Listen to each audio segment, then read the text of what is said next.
The Benjamin Dixon Show is only possible with listener support.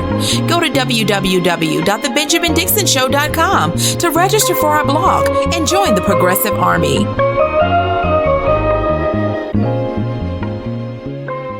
And obviously it's false. And look, he also knows deep in his heart that Donald Trump couldn't find Ukraine on a map if you had the letter U and a picture of an actual physical crane next to it.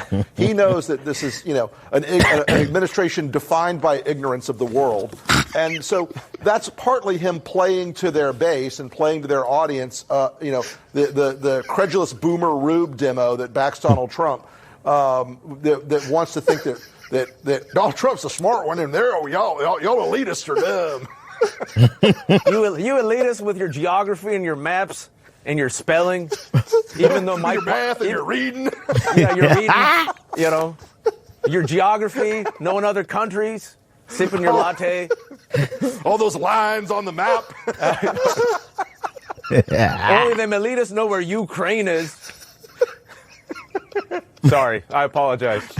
But by the way, oh my God! But you know what? But it was Rick's fault. I blame Rick. But in all honesty, blame you know what Rick. NPR should Why do? not? Sorry, hold on. Wait. Can I tell you give me a second? Hold on.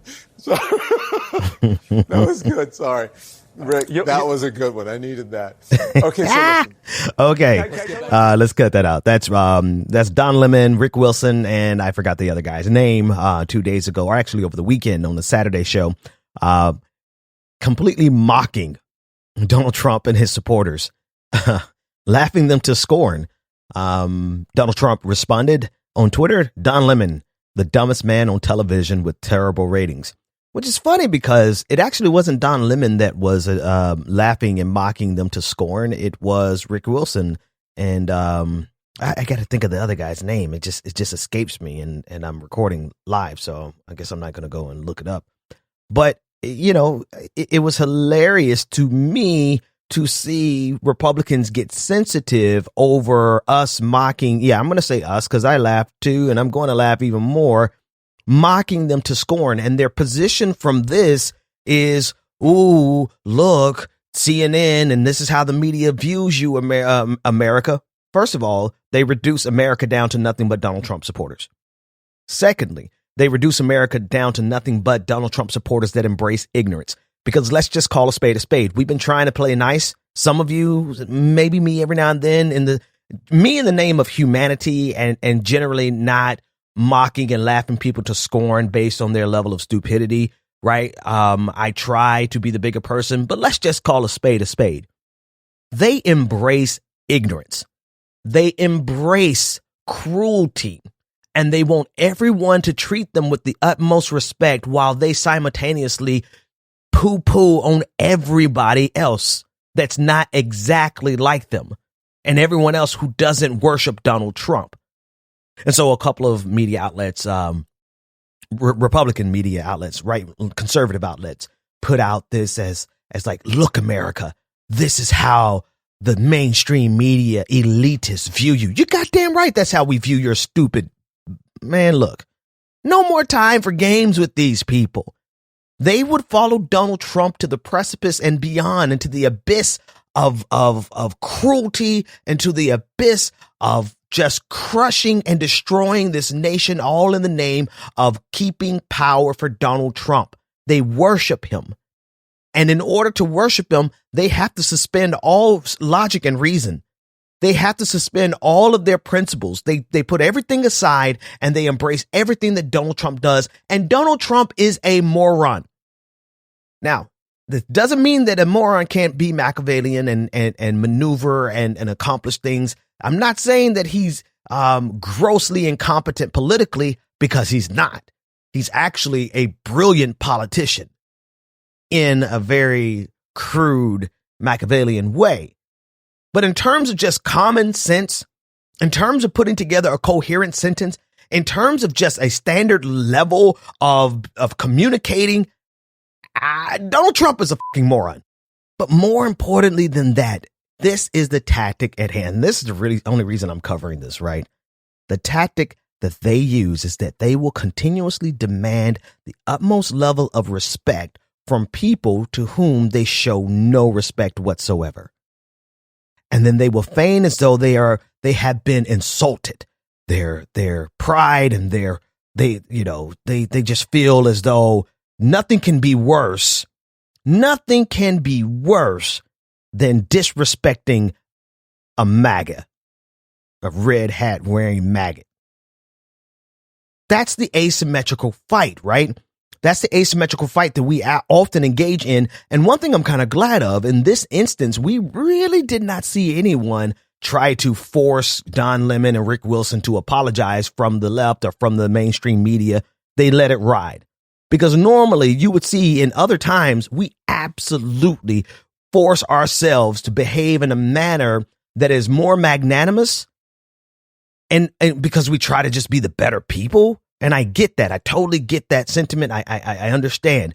I understand the desire to do that. But check this out. When that is weaponized against us, we must not allow it to be weaponized against us. Very, very simply put. That's the problem, is when it's weaponized against us, we are treating them with the utmost respect while they are doing everything they can to destroy us. Adam Serwer of, I believe he's of thenation.com. His article, The Cruelty is the Point, he highlighted something this morning about this. Ivanka Trump tweeted out, "You consistently make fun of half of the country and then complain that it is divided. The arrogant, mocking accents and the smug ridicule of this nation's real elites is disgusting." Well, truth be told, pause before I give you what Adam Serwer said in response to that. Truth be told, no one mocks Southern evangelical, quote unquote, rednecks more than the rich elite of the Republican Party, who consistently laugh them to scorn because they're able to get them to vote against their own best economic interest. You know how I know this? Tucker Carlson. Now, Tucker Carlson is a white nationalist, in my opinion, but every now and then a bit of truth comes out of Tucker Carlson's mouth. Listen to this clip. The deep truth is that the elites in the Republican Party have pure contempt for the evangelicals who put their party in power. How do you know that? Because I know them, because I grew up with them, because I live with them, they live in my street, because I live in Washington, and I know that everybody in our world has contempt for the evangelicals. And the evangelicals know that, and they're beginning to learn that even their own leaders sort of look askance at them and don't share their values. So, and he's specifically talking about evangelicals, but you absolutely know, without a shadow of a doubt, that they're also talking about the bumpkin class, the country bumpkin class. And I can say that because I'm from the South and I'm a bit of a bumpkin myself in my own ways, right? I have more solid. And this is one thing that I always want to tell people. I have more solidarity with the bumpkins here in Georgia, because I am a bumpkin, right, than I do with any of the elite, whether they be liberal elite or Republican elite. And so while Republicans are trying to stir that particular clip at the beginning up, and people are going to say, oh, it's so disgusting for you to mock. No, not really, because sometimes you have to tell people that they are really sincerely just dumb as hell, and they really need to go back to the drawing board because you're making yourself look like a fool. Now, I'm not going to say that what Rick Wilson and them did at the top of the show was out of love, but I would most certainly, out of love, tell some of my country bumpkin friends that you're really operating on a level of stupidity that I've never seen before by supporting Donald Trump and supporting the Republican Party, and by supporting any economic policy that's going to take food out of your mouth, literally, and send it to Wall Street. And so back to the tweet from Adam Serwer. I can never pronounce that man's last name, but he was highlighting Ivanka Trump's faux outrage, where she said, "You consistently make fun of half of the country and then complain that it is divided. The arrogance, mocking accents, and smug ridicule of this nation's real elites is disgusting." What the hell do you mean, real elites? Woman, you are the quintessential New York, Wall Street, Manhattan, $1 million. What am I saying? $1 million? That's cheap. $10 million luxury suite. That's you. And without a doubt, you and your family, including Donald Trump, along with all of the other Republican elites, have a disdain for your own voters. But that's not the main point. The main point is the asymmetrical fight, where we try to be kind, or rather they demand that we be kind to them while they treat us any kind of way. And this is the passage that Serwer highlighted from his his quintessential, or actually, I'm sorry, not quintessential, but his penultimate article where he said, quote, civility, in other words, is treating Trump how Trump wants to be treated while he treats you however he pleases. That, my friends, is the damn truth if I've ever heard it. Republicans, Donald Trump, his family, the people who surround them will demand that you treat them with the utmost respect while they simply destroy you. While they lock you up in cages, separate your family, kidnap your children, send you back and kidnap your children while they eviscerate the safety net, taking SNAP benefits out of the mouths of poor people across the country. They will demand that you treat them with the utmost respect while they are devastating your lives. That's the asymmetrical fight. And that's why I have no problem laughing Donald Trump to scorn for his level of ignorance and anybody who's still supporting him at this point, because check this out, man. If you have not felt the impact of the economic ramifications of the election of Trump, wait till you file your taxes this year. Wait till you look at all the farmers that are going bankrupt. Look at the level of poverty that has come to this country, even while people are working 2 or 3 jobs. And they brag on the unemployment numbers. What good is having a job when you have to work 3 and you're still living paycheck to paycheck? Now, this can't all be laid at the feet of Donald Trump, but the exacerbation thereof absolutely can. And mainly because it's still not enough.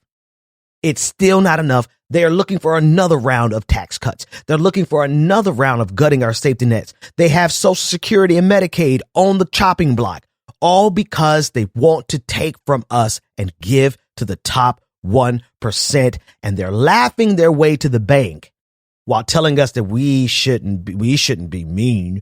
Don't be mean and laugh at the stupidity of Donald Trump and his supporters. Yeah, whatever. Go to www.patreon.com/the BPD show and support the Benjamin Dixon Show. All right, ladies and gentlemen, and non-gender conforming, non-binary individuals, we have reached 400 patrons. Very special welcome to Braces for Impact. Thank you. Thank you so much for becoming a patron and helping us getting over that threshold. Very special thank you and welcome to Terry McKenzie. Is that right, McKenzie? Yes. Thank you so much for becoming a patron and helping us get past that 400 or get to that 400 mark. And last but not least, the 400 patrons.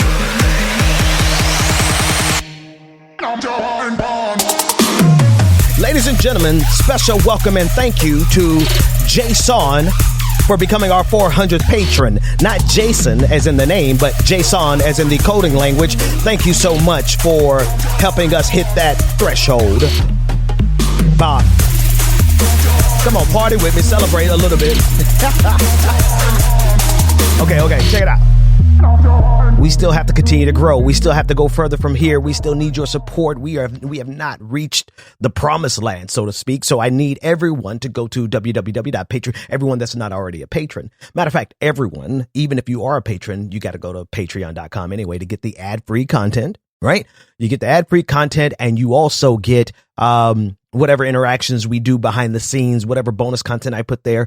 But then also everyone else, go to patreon.com/the BPD show and become a patron. Forward and onward to 500 patrons. You have on an anti-corruption platform. You have to let me answer your questions. Okay. I'm just saying, anti-corruption platform. That's fantastic. Go ahead. Yep. Go ahead. Okay. So after you have, and listen, if I give a good answer, that doesn't mean that you have to cut me off. Okay. I know that if I give a bad answer, you'd probably let me go all day. I understand now. This is our second day. Right. Well, let me answer you. Go ahead. Any other questions? Biden, CrowdStrike, and what is the other specific corruption? So, as far as, listen, I mean, yesterday, by the way, anyone else have any other questions? I'd be happy to answer this one. I know it's a hard question, but it's important. Oh, no. Hold on a second. It's a hard question, because the president's not on the record mentioning anything other than out of respect, Biden, CrowdStrike. That's it. And you haven't mentioned anything else. Okay. I'm happy to answer your question. Please.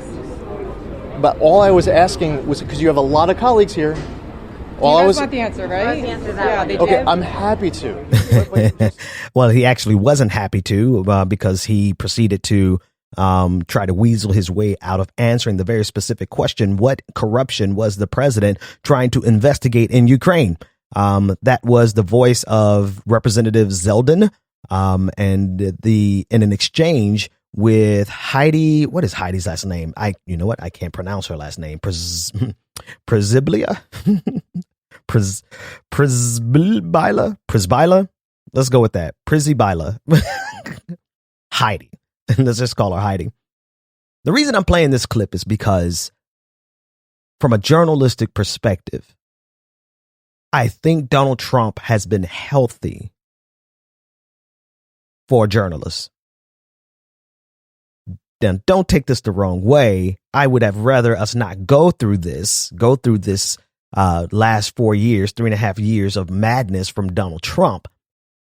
But look at what the reporters are finally doing. They haven't done this in forever.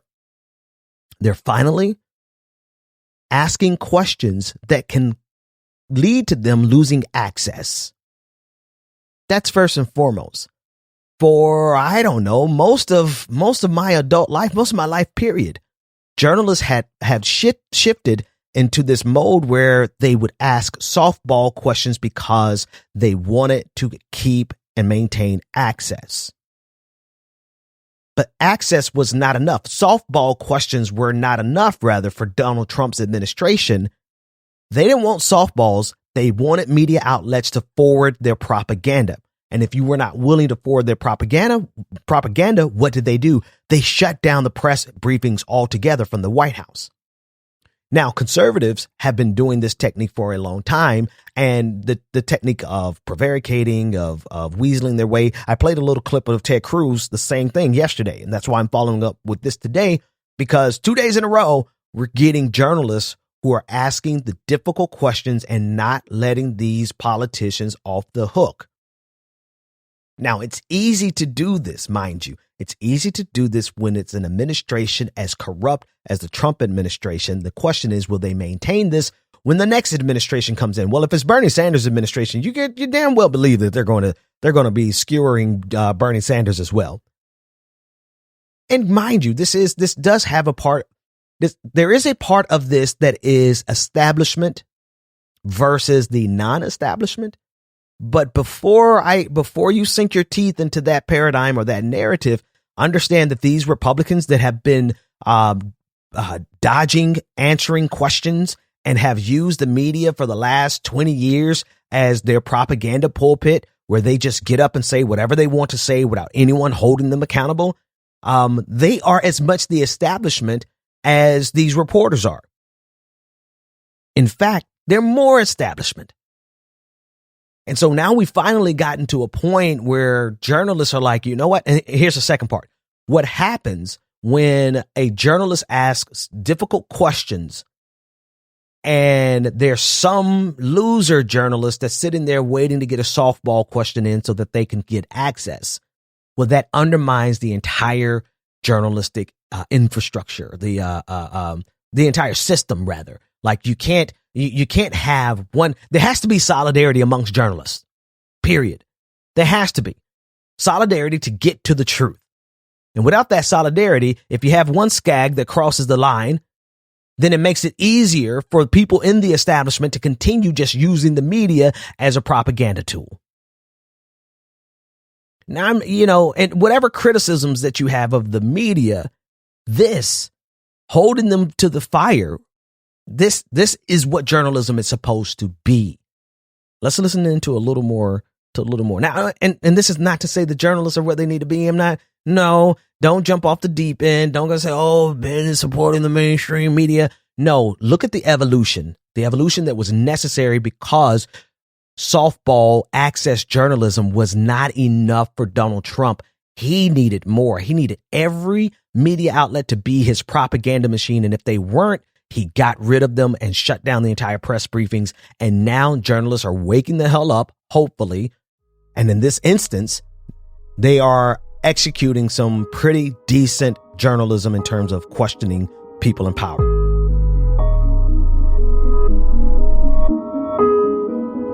Yeah.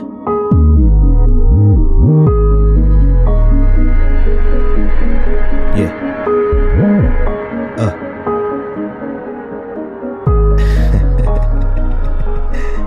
All right, ladies and gentlemen.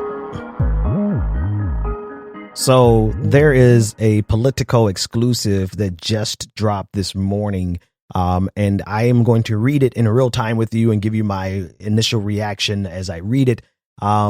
From Politico, the title is Trump Allies Target African American Voters with New Tactic, Cash Giveaway. That's right. They're handing envelopes of money to the black community in order to get their vote.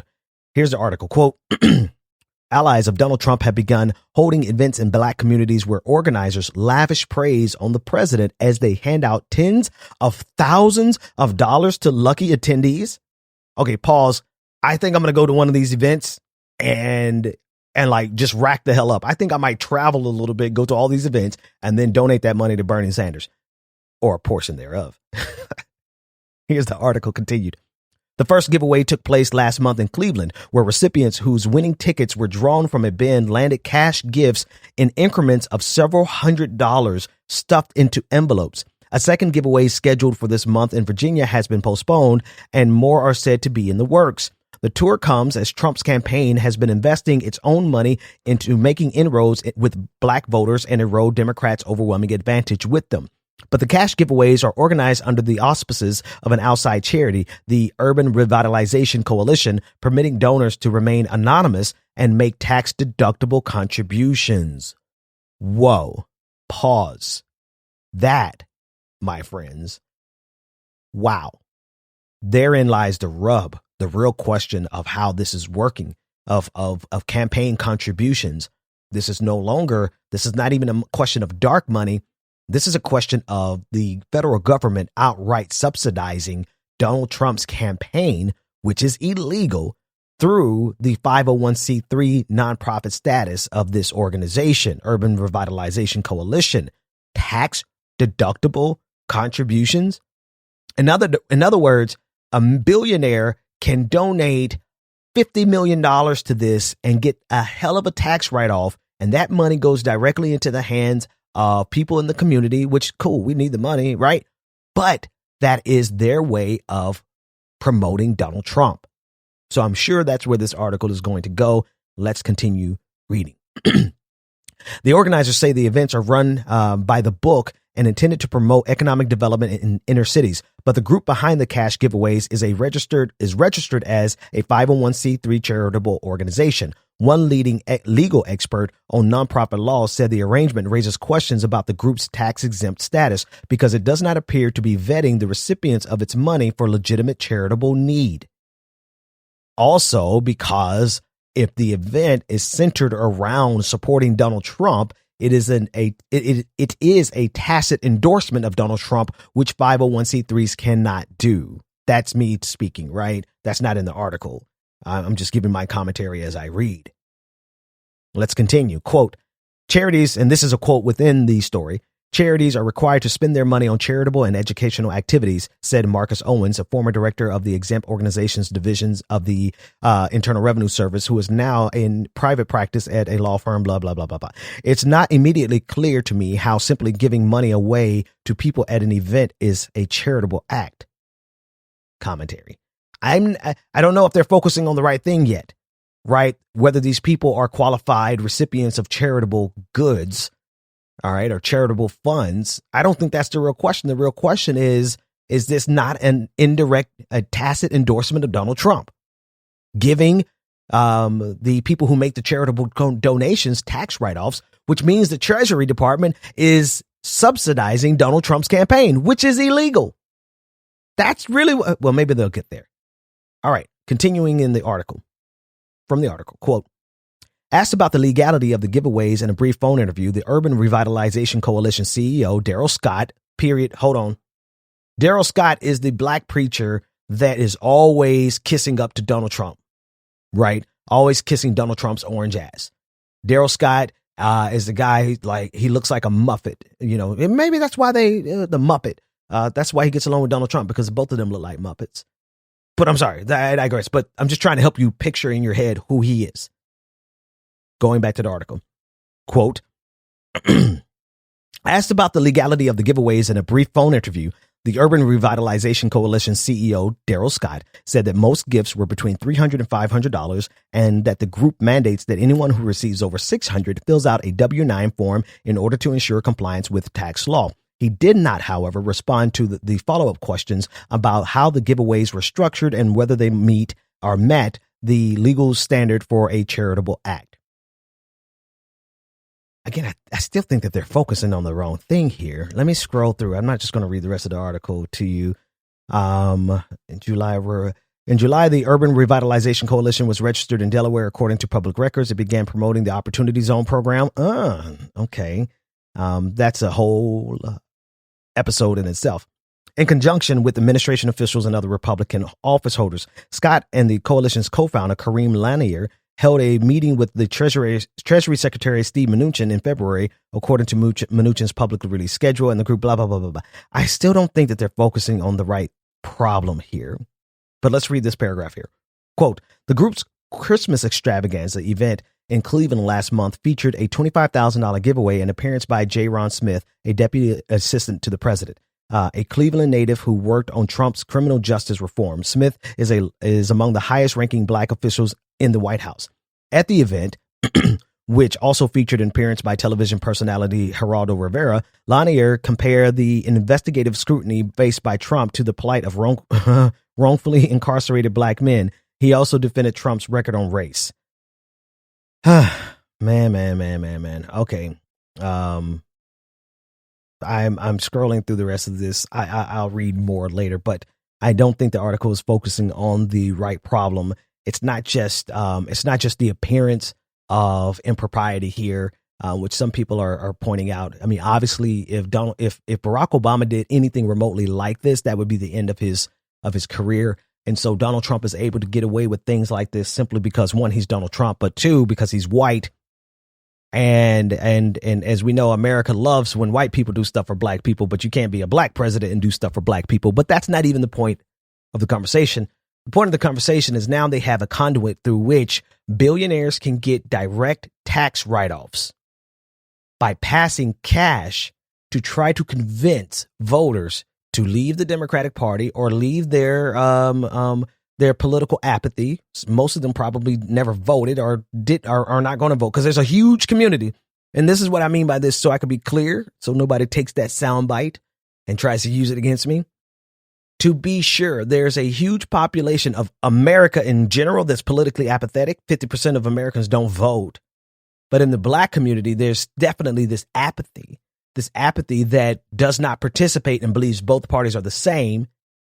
And in that apathy, there's more hatred of the Democratic Party than there is the Republican Party, because the Democratic Party has been benefiting from the black vote for 50 years and really hasn't done anything for us since 1964, 1965. Now, that is a point that I cannot argue against, because the Democratic Party has not done anything for black people since 1964, 65, Voting Rights and Civil Rights Act, respectively.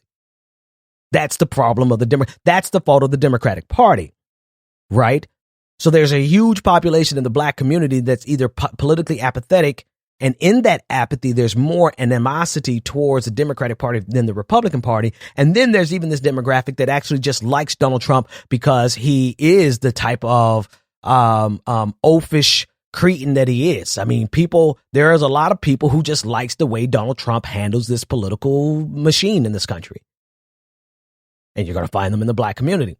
I said all that to say, if you combine that with a billionaire's ability to get a tax write-off in exchange for pouring money, a lot of people, look, $500 isn't a little bit of money. That's a lot of money to somebody who's struggling. Hell, that's a lot of money for people who aren't struggling.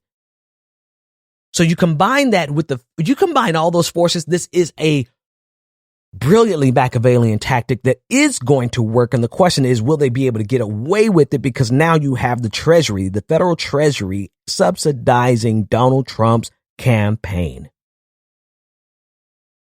and it may already be too late. I guarantee you, I've been saying this to the top of my lungs, you're going to, Donald Trump probably is going to get about 15% of the black vote.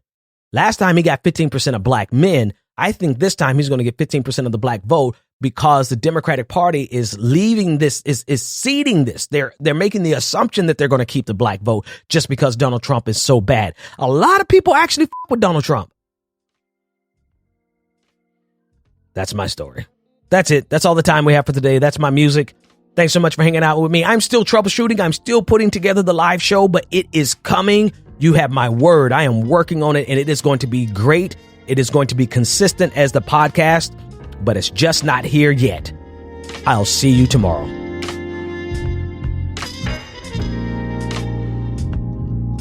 The Benjamin Dixon Show is only possible with listener support. Go to www.patreon.com/The BPD Show and support The Benjamin Dixon Show. If you like this episode, be sure to share, like, and subscribe.